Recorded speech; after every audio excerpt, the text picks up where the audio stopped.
Thanks for tuning in to the TDM podcast presented by TreeDogMedia.com.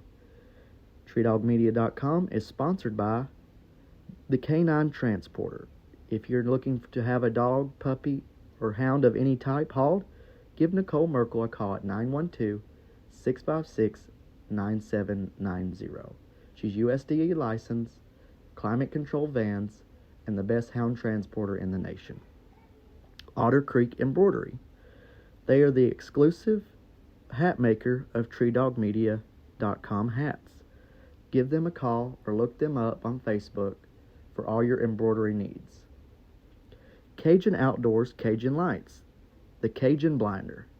The most brightest light on the market and a quality hunting light built right here in the United States of America. Little T Coon Squallers. The Triple Threat, the Original, and the Pro Series are three of the top line and best coon squallers on the market today.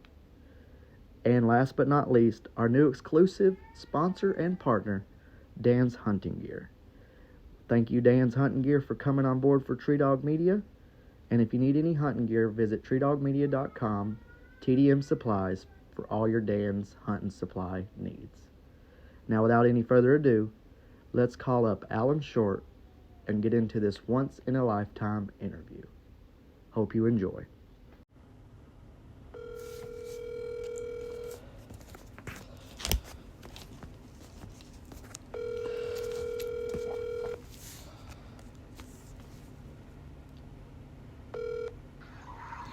Hello? How you doing, sir?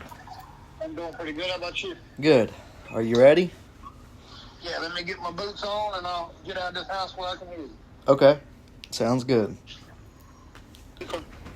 All right, everybody out there, it is my honor and privilege to get to sit down and interview Mr. Alan Short with Short's Loudmouth English Kennels, home of Short's Loudmouth JR. And before we get into this, I just want to thank Mr. Allen. What many people may not know is he's had 20-plus podcasts, media companies reach out to him, and he's never done this, but he has given us that opportunity and privilege, and it means the world to us, and we don't take that lightly. So, Alan, I want to thank you for that. I know that you don't do this every day, so thank you, sir, for that. More than welcome. And we're just going to sit here and talk with Alan today. He's raised and trained many, many dogs that y'all have probably heard of. Some of you might not even know. They've started out in Georgia with Mr. Allen, but we're going to touch on that. We're going to talk about JR, talk about his training, and that's kind of where I wanted to just dive right into it, is talking about, I feel like, as an outsider, not recently just coming in and learning about this bloodline and stuff. JR's one of the more famous and prominent stud dogs out there, and as far as I know, you had him from a pup. Is that correct, Mr. Allen? Yes, sir. I bred and raised him right here in my yard. I just want to dive into him, talk about him as a hound, what you liked about him, what really stood out about him from other dogs, and the impact that you feel like he's had on this breed as a whole. So I'll turn it over to you, Alan. Let's just talk about JR for a minute. He had a lot of, obviously he was extremely loud, but he had a lot of drive and heart. Had no reverse. He was really, really independent and really, really accurate. Had a guy tell me once, a long time ago, that went hunting with him when he was young. He is what most people say their stud dog was. He was a very, very loud, very independent, very, very accurate dog. Yes. Is there a point in JR's life where because we all get a pup and we hope it's going to be the best thing, it's going to be the next big stud dog or whatever, but was there a point that you can remember or recall that you thought, okay, this dog's got something, I got my hands on something real nice here? No, man, I'm a little different than everybody. I think if you put your hard work into it, that I'm no different than anybody else, and I think everybody should think this. You can have that dog over and over again if you really try. You got to really search for it, really work for it. I owned his daddy Bullet, and I bred his mama on his mama, and they were both super good dogs. And I was thinking, if you keep driving for it, you can get it again. Cracker Jacks were producing good. And there's a lot of dogs that people have out of him that you reproduce good. It's all in the effort that you put into it, is what I believe. Yes, sir. So you said he was loud, and I guess that's just something I'm putting together. Is that where the name Loudmouth in your kennels came from? Is from JR? No, sir. It come from the mama, Chef Loudmouth Bell. I couldn't change his daddy's name because he was already a show champion when I got him. Okay. The gentleman that had him, Greg Hammond, he had made him show champion, and he was already running true when I got him. I just had to fix a little ins and outs on him, just typical stuff. So, Loudmouth Bell, was the mom? Was she a loud dog as well? Oh yeah, they were super loud. Do you think she was louder than her son? No, I ain't gonna lie to you. He was one of the loudest dogs I've heard.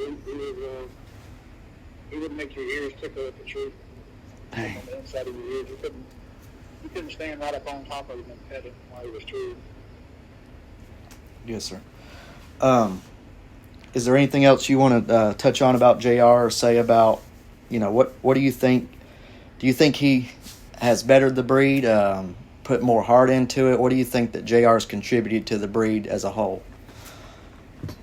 I like the whole, I don't want to think because I don't want to knock nobody else's, dogs, but I like the whole because at my standpoint, and Bobby McBride had brought it to my attention a good while ago, years ago, that it's hard to keep up with the walker dogs because they were real high strong, they moved good in the woods, they had exceptionally good mounts, and that's why they were dominating the winter circle. And I didn't believe him until I got to hunt with a lot of the English dogs out there because I mainly was stuck with my line, and he was right. And my line does have that. They move good, they operate good, they got good enough mounts where you can hear them with any dog. So I'd like to think, to answer your question, I like to think they are helping, but they put a lot of drive and punch in the dogs. Like, sometimes they can be aggravating because they're high strong, but if you can get that leveled out and straighten out in the wood, they can really put on a show for you. Yes, sir. You were talking about the drive they have. I'll say it. I've seen that firsthand when I got to go with Blitz with you a few months back. I've never seen anything like it. You got Blitz out of the dog box. He wouldn't necessarily pull him, but he wouldn't drag him either. He kept a pace with you to the woods. And just when you got ready to cut him, you just very casually, calmly just reached down, unsnapped it. You didn't pop the chain or nothing. And he took off like a lightning bolt, like he was in a hurry to go find something. And I've never seen anything like that. And I guess that's the drive you're talking about with this particular bloodline. Yes, sir. Anybody that's hunted with Cracker Jack, there's a lot of dogs I can name. I guess we'll get to that later on. But they all have that. You can hunt them up by themselves, and they hunt just as hard as they do with other dogs. Yes, sir. It was impressive what I saw that night because we just took him out that night, and you were telling me what that dog was going to do before it did it, and I guess that just goes for the many nights you spend in the woods with a hound. It does. 6 nights a week I try to hunt because it's my passion and hobby. It's not my job, but it's something I love to do, and it keeps me. I guess you can say it's like my sanity, getting away from the world of the mountains and wood, raising kids and stuff like that. Yes, sir. So, when Alan Short is training or starting a pup, what is it that you're looking for or expecting out of the pup? Are you different? Do you not even look like? What are you looking for out of that pup to know? Okay, I want to take this pup to the next level. What I'm looking for starts out with the mom and daddy. Which everybody's different. I want to stress that. I don't want to put on nobody's toes. Everybody breeds different, but I like a dog. I won't breed a female that's skittish. And a lot of people, there's a huge debate on what male or female that is better on the pup, or where do you get most of your pup from, the female to male? And the answer to that is that's not my opinion, it's the truth. That gender does not determine the reproduction. You can have a reproducing female or a reproducing male. Because males get to breed more females, that's why it's good to find a good male that's producing on all kinds of different females. But I look for, it starts with the breeding. Like you got to find a dog that's not skittish, one that can take correction, because eventually, if you really want to shoot for the stars, you're going to have to correct them. And they need to be able to take that go on.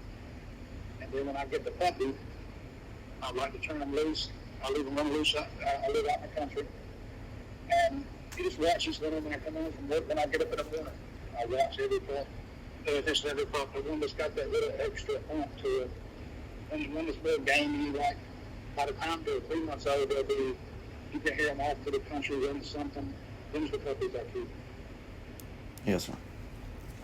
So is there a certain process you take each... Sorry, what was that? I said, I hope that answers your question, too. Yes, it did. Is there a certain process that you take each pup through that you're trying to train, or do you just whatever you feel right at the time, or is there a certain thing that, this is what you're doing at this point, this is what you're doing at the next stage, and so on and so forth? Every puppy's different. They'll all tell you something different. Some of them start a little later, some of them start a little earlier. They make one better than the other. I like the earlier start the pup because it gives me a foundation to build on for a longer period of time. But I don't look for, as far as them starting and going from one to another, every puppy's different. Like, I'll shoot coons out to my old dog every now and again, just so I can bring the coon home for a fresh drag. And when I get home at night, I'll lay it down for the woods. I try to slip away from the puppies, lay it down, let them tree it. And, everybody's got their pet peeves. I like a real gamey, hard-bone puppy that's high-strung. Some people like a calm, level-headed, super smart dog. Me, I think you got to have a mixture of all of it. You don't want a complete idiot, but it's got to have some idiot in it. Just because when the chicks are down and it's late at night, you're in the late run of a hunt. Most of them dogs are out. He won't be, just because you don't have enough sense to give that. And that's what I look for in puppies. And it goes from tree and drags, and then I got neighbors about a mile or two away. They'll call me and tell me they got my pup. And when they do that, that's when I put them on a runner, spring-loaded runner where it don't jerk on their foot. And I let them loose break themselves to where it's not affiliated with me getting on to them. I want them to be as comfortable with me as they can outside of when I got to get on to them. So it's all... So I take them to the woods. By the time I take my puppies to the woods, I got them treated while they're running wild. We're treating release cones, wild cones, puppy cones.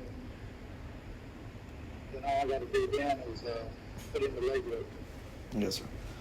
So the foundation is what I'm gathering is the most important.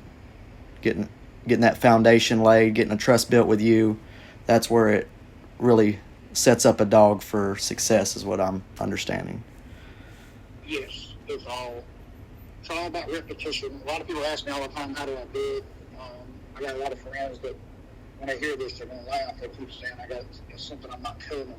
And like I tell them as a joke, if I knew how to get them where they could train their own puppy, I would definitely tell them.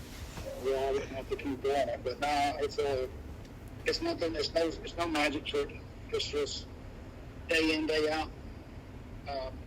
I do construction for a living, so I work in the sun. I'm hot, tired. Some days more than others, but I don't. Something my daddy told me, we used to groundhog hunt with dogs. If anybody can go hunting when they feel like it, it's when you go and you don't feel like it. That's when it means something. And that's why you got some of the best dog trainers in the world winning, is because they do it when they don't feel like it. Yes, it's about the time you put in and how much you actually care. If you're wanting to sit at home because you don't feel good, that ain't what's making a coon dog. So. Yes, I'm just passionate about it. Yes. We'll get into these dogs here in just a second, but is there anyone, your father maybe, or even someone in the sport that you've looked up to, you've gathered a lot of information from, you've applied that to your training, to your kennels, or anything like that? I learned a lot on my own, really. I messed up more than I accomplished, obviously, when I was a kid. But my daddy was the one that got me into dogs. He was a dog hunter, not exactly a coon hunter. He did coon hunt. But we were originally from West Virginia. Mm-hmm. He groundhog hunted, squirrel hunted, and back then, man, whatever the dog did, we would shoot it out. But mainly groundhog, he would dig them out of the hole. Now I just fell in love with the hounds. I like to hear them run. So, as I got older, just trial and error, listening to some. I took a lot of stuff some people say and try it. It didn't work. I didn't use it. And if it did, I would use it. And I just stayed in the woods a lot with the dogs. You'd be surprised what you can learn from your dog if you put a lot of time just you and him, not having a crowd around you, just you and the dog. Yes, sir. Let's talk about some of these dogs that you've had a play in. I know that I didn't know about a lot of them until recently. I'm just going to name a few, and if we can expand on each one or however you want to do that. But Cracker Jack, you've mentioned, that's one of the biggest English studs out there, right behind JR, or right with JR. River Bottom's Baby D, I think she won over $25,000 in CHKC and was an English breed world champion a couple times. Big Bobby, that's a big stud dog. Lee, Lawman, Dixie, they all came and were trained right from you. Is that correct? Baby D was not. Baby D was not, but she came from. It came from my bloodline. Yeah, the rest of them I did start. But, and Lawman, I started him as a puppy, got him looking up, and Elvis Milton finished him up. Okay. Anything similar between those dogs? Had them run into them by themselves, was hunting them by themselves when they left. Yeah. Mm. There's a few more. I don't know. You got Pocket. I don't want to leave nobody out because I know there's so many of them. There's a dog like Batman. Yeah. I'm trying to think of something that's remember. There's a bunch of them that I can say that people has titled out. But Blitz, obviously, the dog that I own. JR, obviously, I guess I should have said him. The list goes on. Anybody that's got them, they know, but they usually keep in touch with you. So besides from Baby D on that, but you started all those dogs out yourself as a puppy. Is that right?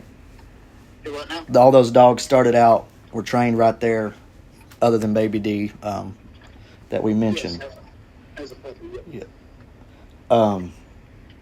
Is there anything that, any similarities between, they're all out of this pretty close bloodline, but is there any one trait that you think has set these dogs aside to put them in the winner circles that, not knocking anyone, but other dogs just don't, not even just English, but other dogs just don't have, but these dogs have had it because they've won on major levels, all of them? Yes, they're independent and they're hustle. If I had to only pick two things, because some of them's louder than the other ones, they all got decent mouths, but the main trait they have in common that JR produced commonly, no matter what I bred him to, was independence and just drive. They just got drive. There's a couple more. David Jordan, he has a lot to do with the Big River stuff. He's got a lurch dog that Joe went in with. I started him. He's got a JR female that won last night, RQE. She's out of JR and a trailer hound female. She just won again. I started her. But there's a lot of them. But all the traits they have, I think that really, really helps them. Any breed of any of that. Let's just say any breed instead of just English dog. Yes, sir.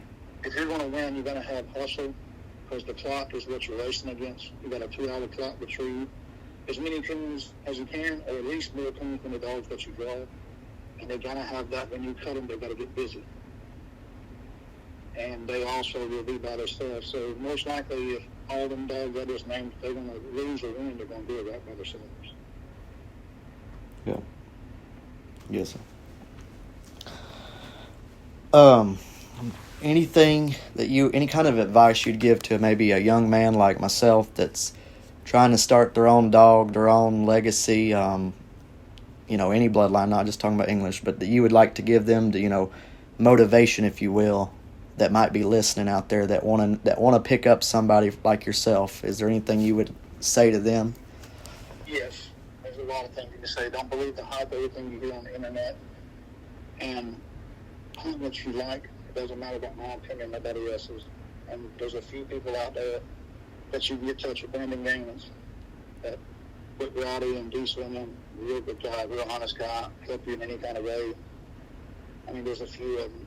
If you're looking to find anybody, Briar Creek, Chris Kirk, he's always been 100%. And his father-in-law, Jim, is obviously, I consider him to be the king of the English breed because he's been in it. He has stood the test of time whether you like his dogs or not. You know what I mean? He's really, he's the king of the English breed to me. But just don't believe the hype. If you want to do something, put your mind to it, do it. Don't not do it because somebody told you not to.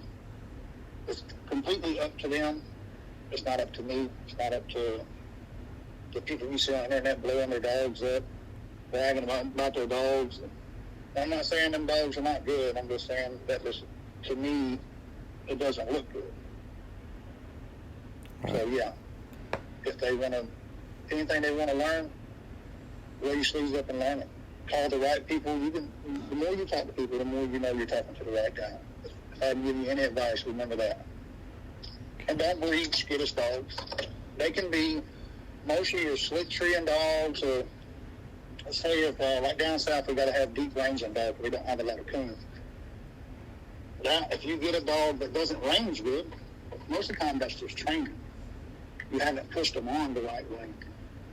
So if you get a dog that's slick treeing that hunts like a wide circle around you or anything like that, 90% of the time that's training her.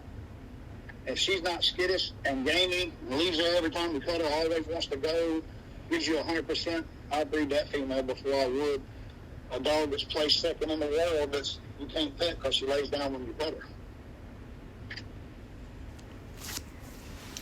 I think that is the greatest advice I can give anybody that's listening to this. If you're going to breed, don't breed skittish dogs. Now, don't let the title make you determine what you're breeding. Because anybody that competition hunts knows some of them titles ain't right. Yeah. A lot of them are. Some of them are wrong. You'll just pay attention to the female and make sure your male is with it. Don't start fixing your dog up for stud because he's won something.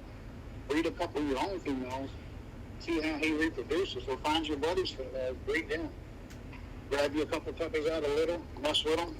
Grab you a couple out of next litter, mess with him. And if he starts producing like you want him to, then put him up for stud.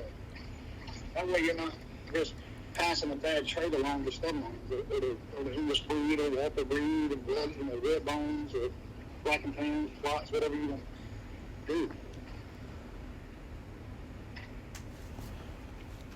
Good advice. Did that answer your question? Yes, it did. Something I want to ask, and you said if you got a dog that isn't ranging good, this is a problem I have. If you got a dog out there that, they got all the tools, they're looking really nice, but every now and then they get hung up, what is something that you can do as a trainer to get them to move on out? I've heard walk with them, just walk them in there, but what is some tips or tricks to do to get a dog that maybe gets hung up every now and then in a spot and just not doing anything? When I tone break my dogs to go on, and I whistle break them to come on, but when they're young, I'll hit the tone button and go in there. If they're moving around on something that they ain't supposed to be, I'll go in there and give me a green hickory switch. I don't believe in beating your dog to death or not that. I mean, everybody's got their own purposes. I don't do that. I got a green hickory, I'll wear them out. Hit that tone button, switch them, tell them to get, and then later on, I keep doing that repeatedly. Let's say they're on their 800 yards after they're 7 months old or 8 months old. I don't have to walk in there. I can hit that tone button and holler through the woods, and they'll leave whatever they're doing and punch a hole through the door. Gotcha. That makes sense. That's how I get them the range on. It's just work. And sometimes you will have to walk in there because if they're in something that the tone's not hitting them or they can't hear you. You just got to not be lazy. But nobody wants to walk 0.6 and pull a dog out and switch him on, and then you got to walk another 0.8 from there, then walk all that back. But it really determines how bad do you want it. Because I'll go in there at 0.6, pull them out of that hole where I'm not sending them on. And most of my dogs, I do what I like to. If they're running the edge of the field when they're puppies, I'll turn that light on and hit that tone bumper stuff. I got them already built to the tone at that point, and they'll cut it to the woods. So if I can drive around, if they're coming out to the road and I can drive around and cut them off at the road to get them to turn, I can put my light on it, they'll shoot to the right or left, whichever way they choose to, as long as they don't come to the road.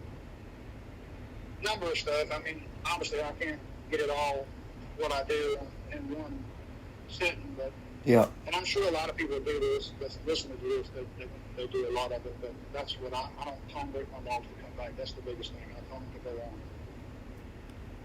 And then you whistle break them to come in. Let's see. Does that help you? Yes, yeah. That actually helps me personally a lot. I hope it does others, because that's something I'm having an issue with a dog, and it's not as bad as it was, but it still happens on those nights, and I've been kind of at a loss of what to do from that, because I don't want her to. My biggest thing is I don't want to break her trust with me, in our relationship, but. Well, at some point, it's either do or die. Right. You know what I'm saying? It's either, I've had a lot of people tell me, well, I don't want to ruin the dog. Well, she's not no count like she is. At some point in their life, you're going to have to roll your sleeves up and say, this is it. Either you're going to do what I tell you to do, or we're not going no further. And the biggest thing is don't ever, including myself, and I'm sure, like I said, I want to mention him again because I think the world of the way he carries himself and the way he does, Brandon Gaines. We don't know everything. And as soon as you think you know everything, you're at a dead standstill. And nobody in life wants to be at a dead standstill. I do not. So if you got any questions, anybody that's listening to this got any questions, find somebody that has trained dogs, not somebody that has told you they train dogs, but somebody that has actually started to train dogs, and call them and try to get their advice. And don't just think they're wrong, try to advise. Some of that stuff sound like it may not work if you got them good, and it may work perfect for you. Don't disappoint nothing until you try it. Well, as we wind this down, I've got two more things I want to touch on, and like we said earlier, this is one of the first times you've ever done this. So, while you're on a platform, and I'm not trying to put you on the spot like this, but while we're doing something like this, is there anything that you would want to say to anyone out there? Coon hunting advice, training advice, puppy advice, life advice. This is your opportunity. I wanted to open this up as we wrap this up. Anything that you wanted to say, go for it. About what? Anything is, No,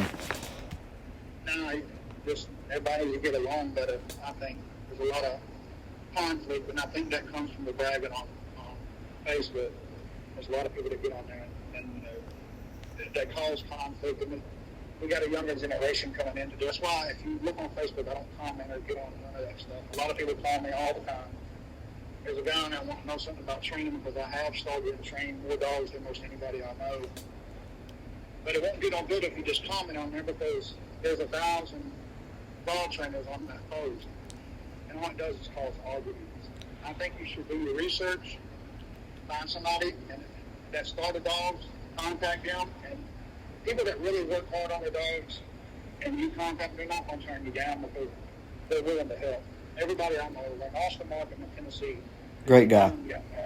Yeah, great guy. But he's super good with dogs. Like, his years and knowledge on dogs precedes a lot of 50, 60-year-old men. But that's what he truly loves. And you can call him at any time. And he loves it and try to help you as much as he can because he gets enjoyment out of it. And I do too. And like Brandon Gaines, he starts a lot of puppies, owns a lot of puppies. Johnny Avilas, he hunts a lot of puppies. I mean, you can contact them. They're not going to tell you no. I know a lot of people think they're going to, I don't want to fall and aggravate. Man, we should all get along in the coon hunt world. And I know it's hard to do because that's to competing. But when it comes down to dog training, nobody's competing against nobody. You should help everybody. Now, when you're out there at the competition in the bell ring, sure. But outside of that, we should all get along. And I know that's not going to happen, but that's just my opinion. Well, I try to tell them anything. Don't ever not ask for help. I appreciate those words. And one last thing, and then we'll wrap this up. One of the big things our company is focused on is we do it every Sunday. We have a little devotional we post from a pastor out of Oklahoma, and we're trying to be really Christ-focused, God-focused. What do you think?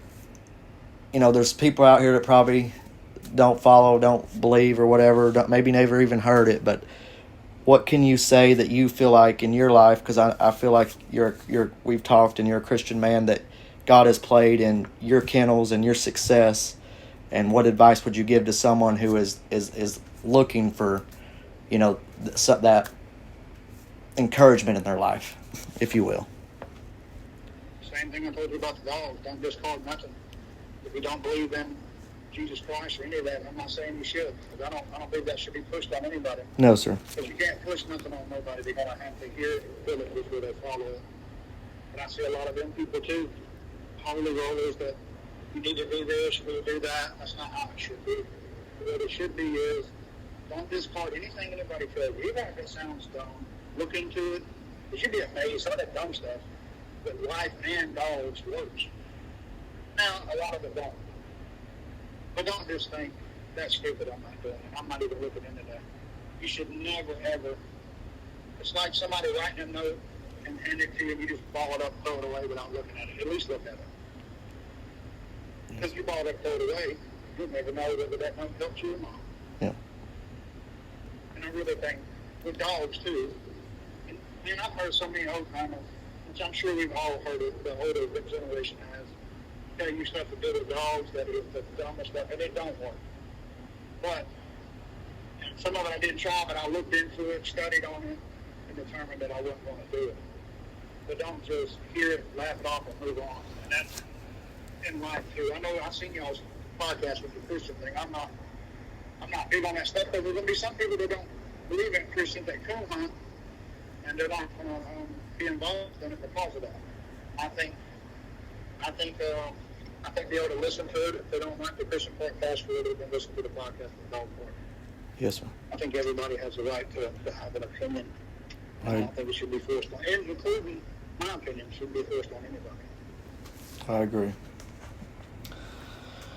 Well, Alan, I know a lot of people don't agree with that because they get a chance to push the Christianity stuff, and I'm a huge Christian. But that don't mean you have to be. That don't mean we can't be friends. That don't mean I don't like you, you don't like me. It just means that I'm a Christian. Yes, sir. That makes sense? Yes, sir, it does.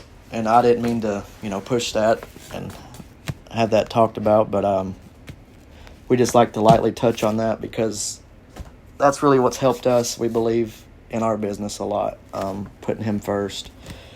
But I just want to say again, thank you. I'm extremely nervous. I think this is the most nervous I've ever done doing an interview because of the exclusiveness that I know this is, and I just can't thank you enough for doing this. And I hope it was what you were expecting, and I hope the people and the listeners really enjoy it. And I just wanted to say thank you, and I'll turn it back to you, and then we'll end it at that. So. Yeah, I'm gonna say something before we get off there. I turned down some good many podcasts, but not for. I think it's bragging, and I don't. That's why I don't get on the internet. They want to hear about all the glorifying stuff. And I talked to you before we started this. I don't mind the dog training stuff. Anybody can get a piece of this and run with it, and start their own kennels and outdo me. I love that stuff. It gives me a little bit of competition to compete against. But I didn't turn them down because I'm, trying to be rude to anybody. I don't want to be glorified about the dogs that's winning. And I know Lawman and Lee and Cracker Jack and Bobby and all of them have won a bunch. A lot of money, a lot of UKC, and flock. I get all that stuff, but it's not, what I'm saying? I think you should enjoy it, have fun with it, but you don't need to brag about it because at the same time you're winning, there's somebody else that's losing. And that's just rubbing it in the face. My daddy told me something like a kid when I used to box. You got to learn how to lose as much as you learn how to win. And that's come true with me in life every which way. That's why I didn't do the podcast. I just want to say that. is. I appreciate that. Well, we thank you, Alan, and we're going to stop the recording right here, and maybe we'll do it again. Maybe we'll do a video one of these days, but we thank you so much for sitting down and doing this, and we hope all the viewers out there enjoyed it, and thanks for listening. We thank you for listening to the TDM podcast. We hope you enjoyed our interview with Alan Short. Before we go, we want to highlight a few more things to leave you with, and that is our kennel partners. Kennel partners include Snow Tracker Kennels with Mel Strife, Saline River Tree Dogs with Trey Gennard. If you need a squirrel or coon dog trained, tuned up, or boarded, give Trey a call. And Horseshoe Kennels, owned by Spencer Brown. Our stud dog partners include Blue Boy Curly, English dog owned by Andrew Ratcliffe, and Finley River Death Row Joe 3, tree and walker dog owned by Jeff Lackley. Give them all a look up on our Facebook and our website for more information, and if you're interested in breeding to them, give them a call and tell them we sent you. Thank you for listening. Until next time, happy hunting and God bless.